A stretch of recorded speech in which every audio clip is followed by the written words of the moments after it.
I had everything: money, power, respect, until the world ripped it all away.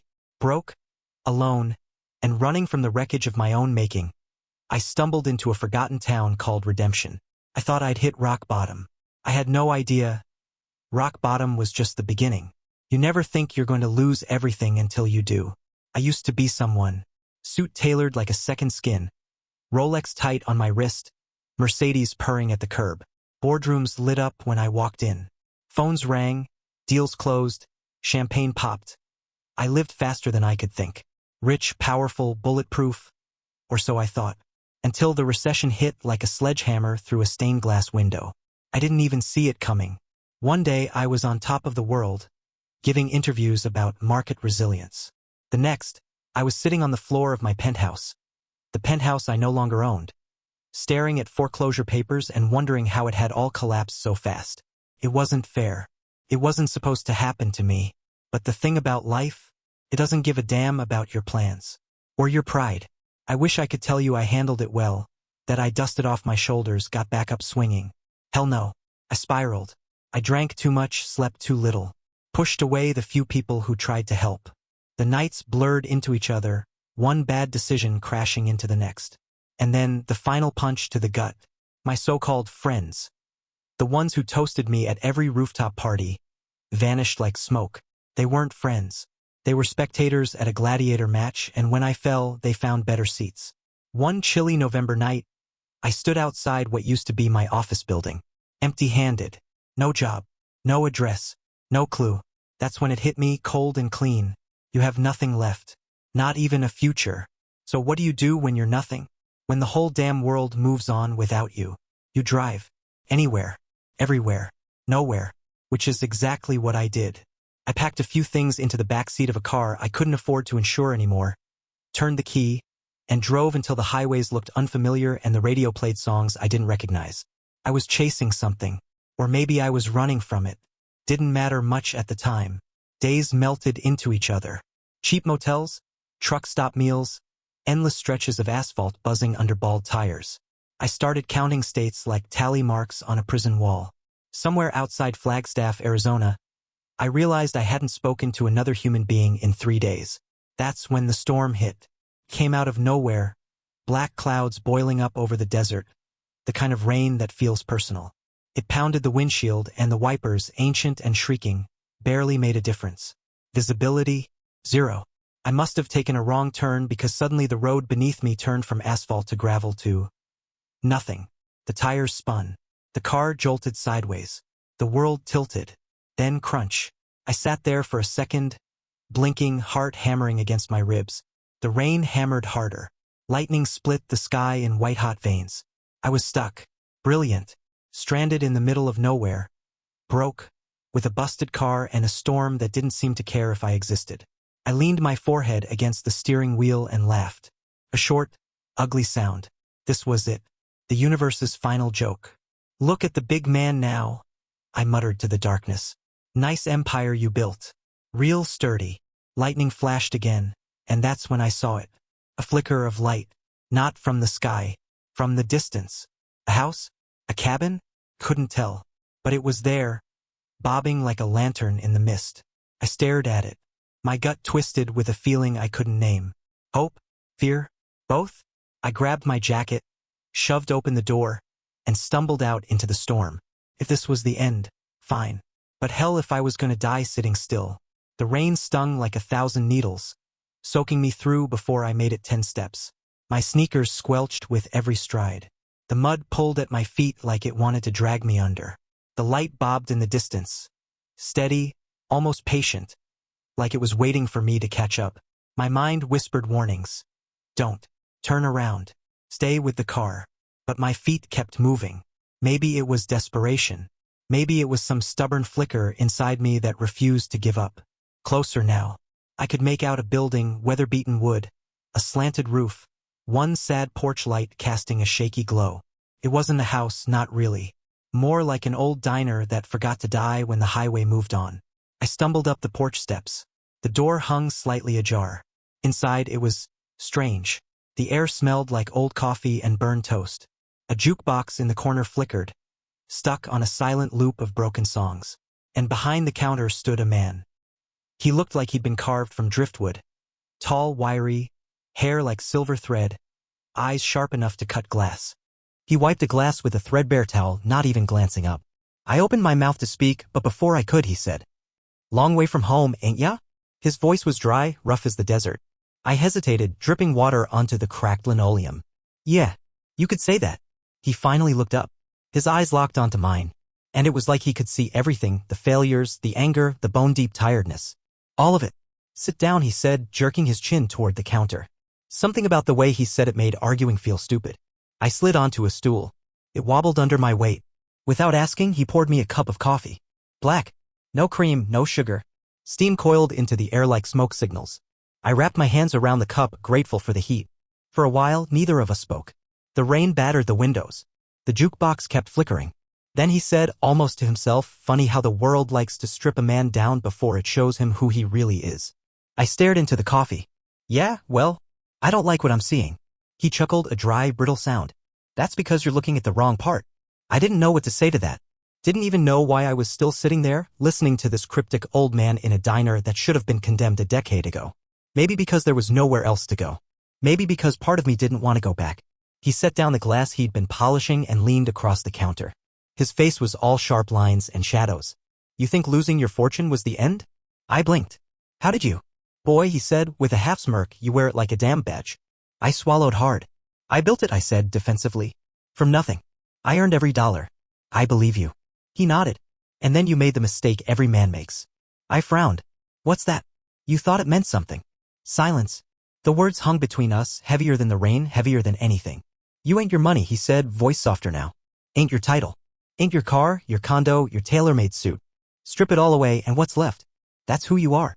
I wanted to argue. To tell him he was wrong. But all the fight had drained out of me somewhere between the foreclosure notice and the empty bottles. I set down the coffee and looked up. "So what? I'm supposed to just start over? Like it never happened?" He smiled, not kindly. More like a man who's seen too much to believe in easy answers. "Not like it never happened," he said. "Like it had to happen." Behind him, a clock on the wall ticked louder than seemed possible.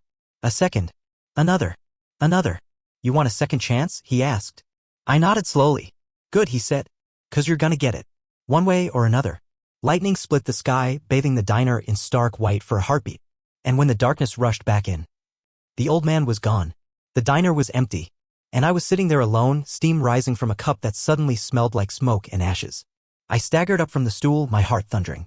"Hello?" I called out. Nothing. No back door. No exit. Just empty booths and broken neon and a darkness outside that pressed hard against the windows. I fumbled for the door, my breath loud in my ears. Outside, the rain had stopped. The world was eerily still. The gravel crunched under my feet as I stumbled toward my car and froze. It wasn't there. Where the car had been stuck in the mud just minutes ago was nothing. Just wet, empty earth and a stretch of highway that hadn't seen a tire track in years. I spun around, my pulse hammering. What the hell was happening? Was I dead? Dreaming? Lost? Or maybe this was the second chance he'd promised. The thing about second chances? They don't come wrapped in pretty paper.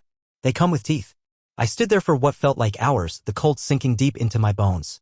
No car. No old man. No road signs. No direction. Just me and a choice, stand there waiting for answers that weren't coming, or move. So I moved. I picked a direction, west, maybe north, and started walking. Boots squelching in the mud, jacket clinging wet against my skin. Every step sounded too loud in the silence. The highway stretched ahead like a scar under the bruised sky. About a mile down I spotted it, a hitchhiker. A woman, maybe mid-30s, wrapped in a bright red scarf that looked violently out of place in the washed-out landscape. She stood there, thumb out, looking casual, like this wasn't the beginning of a horror movie. I almost walked right past her. Almost. But something, a gut feeling, maybe desperation, maybe something older and meaner, made me stop. "You lost too?" I asked. She smiled, but it didn't reach her eyes. "Aren't we all?" "Fair enough." "I don't have a car," I said stupidly. She laughed, a dry, brittle sound. "Neither do I." We stood there, two broken strangers in the middle of nowhere, with nothing but bad options. Finally she said, "Come on. It's not far." "What's not far?" "You'll see." Normally, following a stranger into the unknown would land you in the evening news under missing person headlines. But I wasn't exactly drowning in better ideas. I followed her. Because sometimes after you lose everything, fear doesn't look like fear anymore. It just looks like Tuesday. She led me down a side path, barely a trail at all, more like a suggestion carved into the dirt. Scrubby trees bent low over the path, their branches clawing at the air like skeletal fingers. After about 20 minutes of slogging through mud and dead leaves, we came to a clearing. And there it was, a town. Or what was left of one. Boarded-up shops. A diner with shattered windows. A motel with letters missing from the neon sign, so it just read OTL. The whole place sagged under the weight of too many years and too many storms. "Welcome to Redemption," she said. I snorted. "You're kidding." "Nope. That's the name." She pointed to a weather-beaten sign barely hanging onto a post. "Redemption, population 16. 16? I didn't see a single living soul." She started walking again, weaving through the ghost town like she'd been here before. I caught up. "Where's everyone?" She shrugged. "Left. Gave up. Got scared. Died. Take your pick. Why are you here?" That smile again. The kind that tells you you're better off not knowing. "Looking for something," she said. Before I could press, she stopped in front of an old building, something that might have been a bank once, or maybe a post office. Hard to tell. A faded plaque on the door read, "Opportunities offered within." I stared at it. "That's vague." She shrugged. "Maybe that's the point." Before I could say anything else, the door swung inward with a low groan. Inside, it was dark. Cold. The air tasted of rust and forgotten things. A single desk stood in the middle of the room. And behind it sat another man. Not the driftwood old-timer from the diner. This one was younger. Crisp. Clean. Like he'd stepped out of a catalog for overpriced whiskey or doomed ambition. He looked up, smiling with too many teeth. "Welcome," he said. "You're just in time." The woman gave me a little nudge forward. I stepped up to the desk, heart hammering. He slid a piece of paper toward me. It was a contract. At the top, printed in bold, was one word. Agreement. No fine print. No clauses. Just a single line waiting for my signature. "What is this?" I asked, my voice sounding too loud in the heavy air. "A choice," the man said, leaning back in his chair. "You want your life back. Your fortune. Your reputation. Your power. All of it. It's yours again, if you're willing to pay the price." My throat dried up. "What's the price?" I croaked. He smiled wider. "Nothing you'll miss." Behind me, the woman was silent, watching. Somewhere deep inside, alarms were blaring. Every instinct I had, the few that hadn't been drowned by ego and arrogance, screamed at me to run. But the other part of me, the part that still remembered what it felt like to matter, leaned forward. "What happens if I don't sign?" The man's eyes gleamed. "You find out who you really are." He pushed a battered pen across the desk. My hand hovered over it. Choice. Second chance. But at what cost? My fingers brushed the pen. And the room tilted, not physically, but in feeling, like the whole damn world had shifted 1 degree off axis. I looked up. The man was watching me, motionless. The woman in the red scarf was suddenly right behind him, her expression unreadable. And on the walls, where there had been peeling paint just seconds ago, were photographs. Of me. Moments from my life. My rise. My fall. My betrayals. My failures. Every sin frozen in glossy 8x10 reminders. The weight of it hit like a punch. I dropped the pen. "No," I said, voice cracking. The man's smile curdled into something ugly. "Then you'd better start running," he said. The room exploded into motion. I didn't think, I just ran. Out the door, down the steps, boots slamming into cracked concrete. The cold bit at my face like teeth. Behind me, I heard them, footsteps pounding, voices shouting. The town of Redemption, silent and dead just moments ago, had woken up like a nest of wasps. People, or something like people, spilled out of the buildings. Men and women with hollow eyes, twisted faces. Some dragging rusted chains, some carrying tools that looked more like weapons. They weren't running. They didn't have to. They moved slow, steady, like they already knew they would catch me eventually. Panic flared hot in my chest. I cut left, sprinting down an alley lined with dumpsters and crumbling walls. My breath burned in my lungs. My heart jackhammered against my ribs. What the hell is happening? I didn't stop to ask. Didn't stop to think. I just kept moving. I ducked into a side street, my mind spinning like a roulette wheel. Somewhere deep inside, a voice, calm, steady, ruthless, whispered, "This isn't just a town. This is a test." The woman in the red scarf had said she was looking for something. I should have asked what she meant. Now I was the prize. I reached the edge of town, or what should have been the edge, and froze. The road didn't stretch away into safety like it should have. It looped back in on itself, curving in an impossible spiral, houses and shops repeating in a twisted, nauseating kaleidoscope. A trap. A goddamn trap. I doubled back, heart hammering, and barreled into a figure stepping out from a darkened doorway. The woman. The one with the red scarf. Up close, her eyes weren't cold. They were sad. sad like she already knew I wasn't gonna make it out of here in one piece. "Why are you doing this?" I gasped, backing away. She shook her head slowly. "I'm not. You are." "What the hell does that mean?" She took a step closer, lowering her voice until it was barely more than a breath. "You were given a chance. Most people never even get that. You refused it. It was a trap." "Maybe," she said.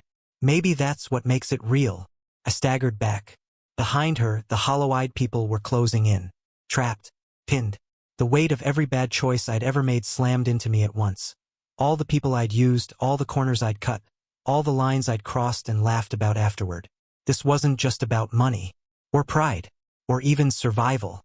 It was about what I had become. Somewhere along the line, I'd stopped being a man and turned into a ghost, a hollow thing with a wallet for a heart.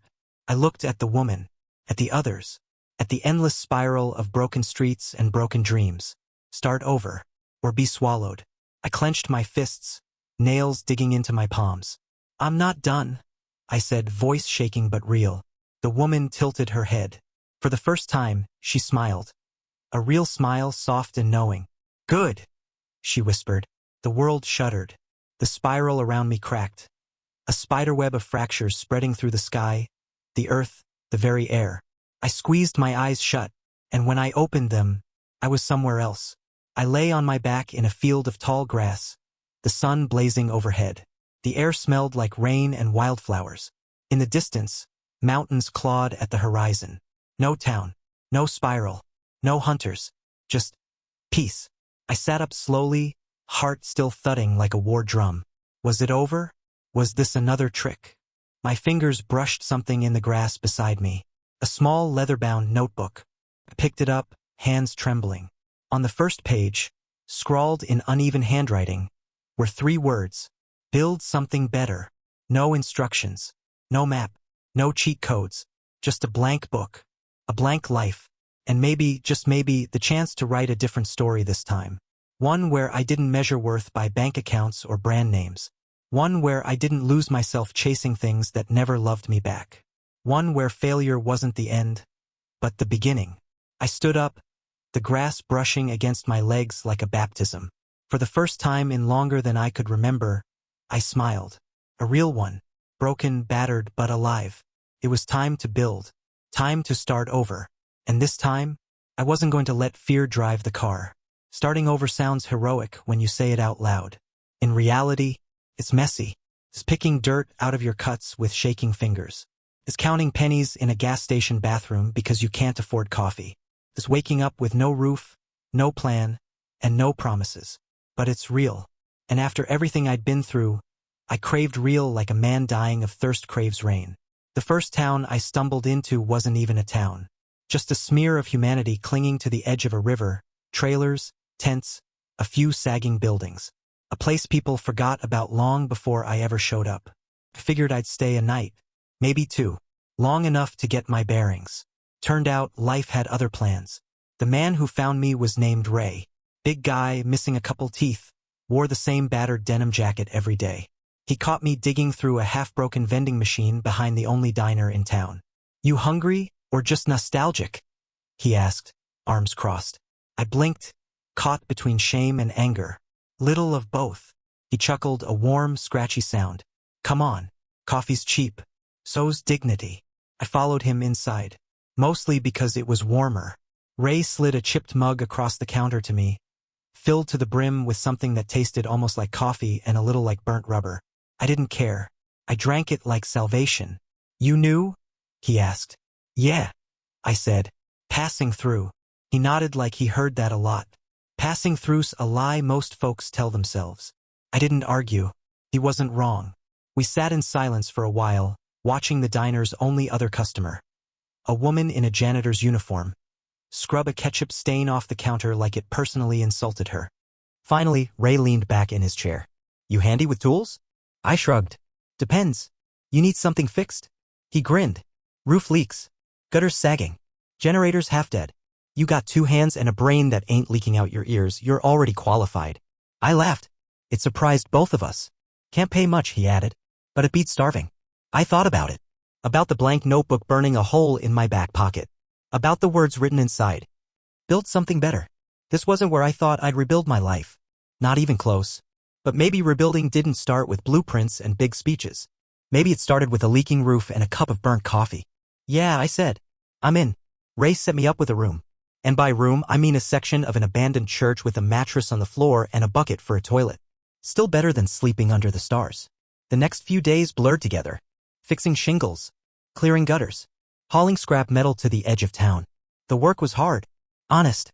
Ugly. It hurt. God, it hurt. My hands blistered. My back screamed. I woke up every morning feeling like I'd been hit by a truck. And yet, for the first time in years, I slept without nightmares. Something about swinging a hammer at something real, something that fought you but didn't lie to you, it stitched pieces of me back together that I didn't even realize were broken. I started meeting the others. Tina, who ran the makeshift clinic. Hector, who fixed cars with duct tape and prayers. Marcy, who cooked for everyone out of a broken-down food truck with one working burner. They didn't ask questions. Didn't care about the suit I used to wear or the empire I used to command. They cared about what I could do now. I wasn't Mr. Big Shot anymore. I was just another pair of hands trying to keep the walls from falling in. And for once, that was enough. One night, maybe a week after I arrived, Ray found me sitting on the church steps, scribbling into the notebook. You a writer? He asked. I shook my head. Not really. Just trying to keep track of the wreckage. He sat beside me, joints creaking like old hinges. Funny thing about wreckage, he said, pulling a cigarette from behind his ear. It makes good fertilizer. If you're stubborn enough to plant something. I stared at him. At the town. At the broken windows and sagging roofs and the dozen or so souls trying to build a life out of scraps. Maybe he was right. Maybe failure wasn't the opposite of success. Maybe it was the soil success grew in. I smiled, small but real. And for the first time since losing everything, I didn't feel like a ghost haunting my own life. I felt human again. But peace? Peace never lasts. Especially when you're building something worth keeping. Especially when someone else wants to tear it down. And they were already on their way. It started with the trucks. 3 of them. Big, black, and expensive enough that you knew whoever was driving them wasn't here for the coffee.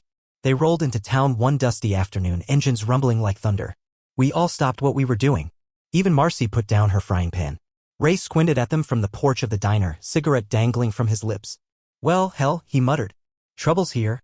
The trucks pulled up in front of the diner, kicking up a cloud of dust. Doors opened. 5 men got out. Suits. Shiny shoes. Sunglasses even though the sun was half hidden behind storm clouds. Corporate vultures. I knew the type. Hell, I used to be the type. The one in front, a tall guy with perfect hair and a smile sharp enough to slice bread, stepped forward. His suit probably cost more than everything in town combined. Afternoon, folks, he said, voice smooth as butter on glass. Name's Donovan. My company's been eyeing this land for a while. Looks like y'all are squatting. Nobody said anything.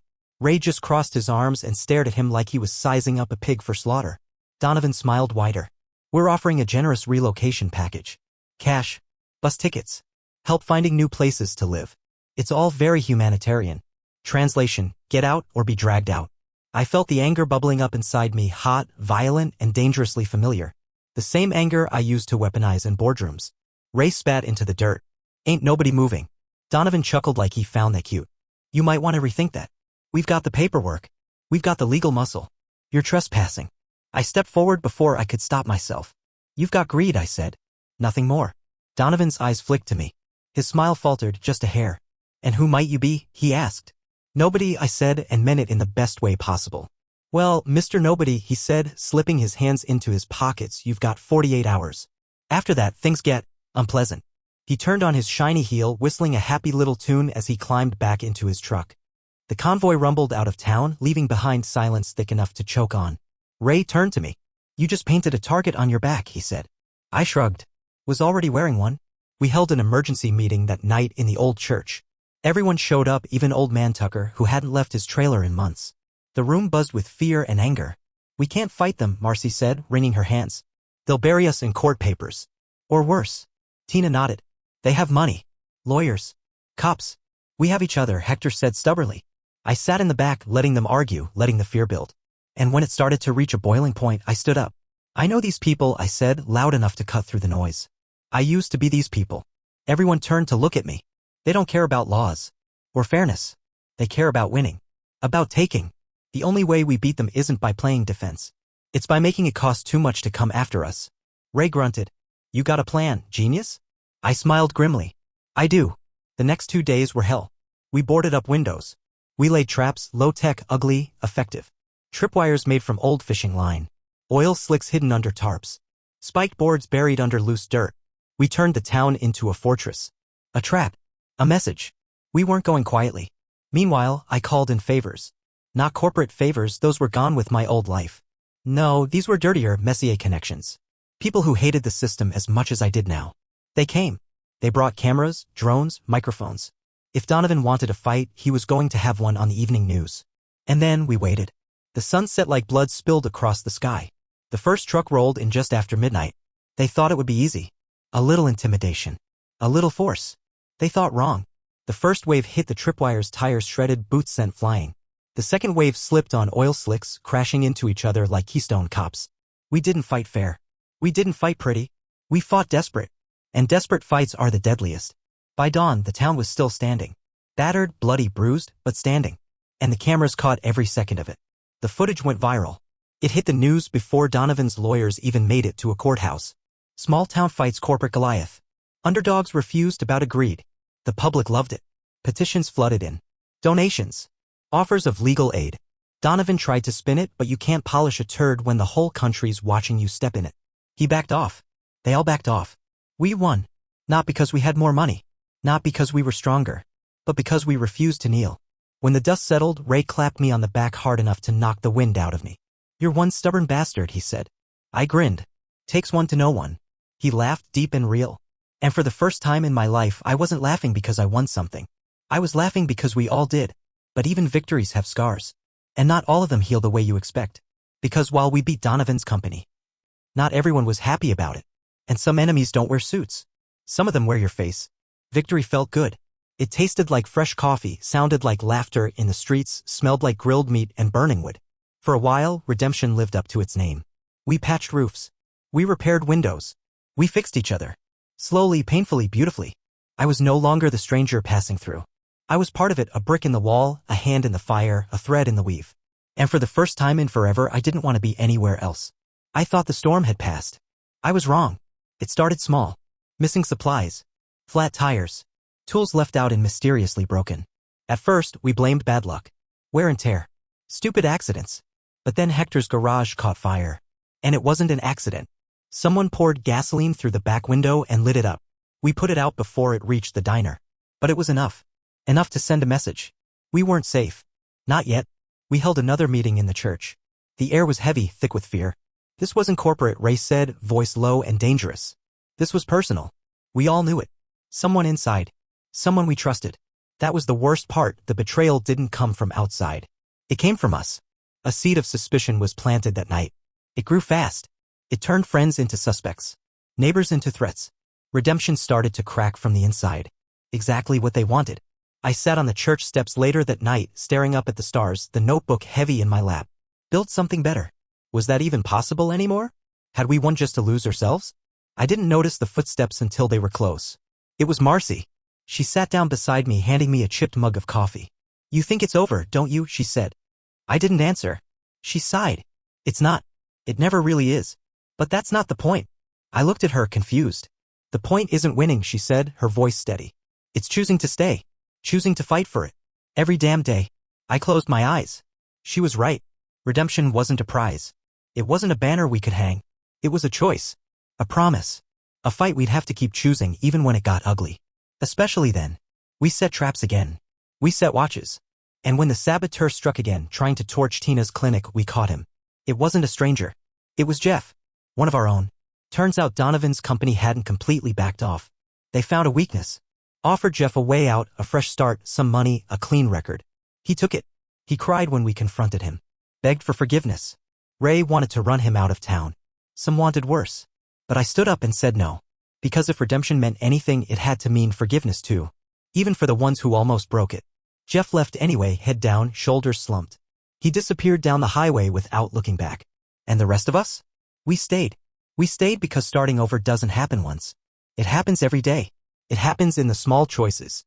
Hammering in nails. Fixing broken windows. Trusting each other again even when it's hard. Especially when it's hard. Months passed. The town grew slowly, stubbornly. New faces arrived. Drifters. Dreamers.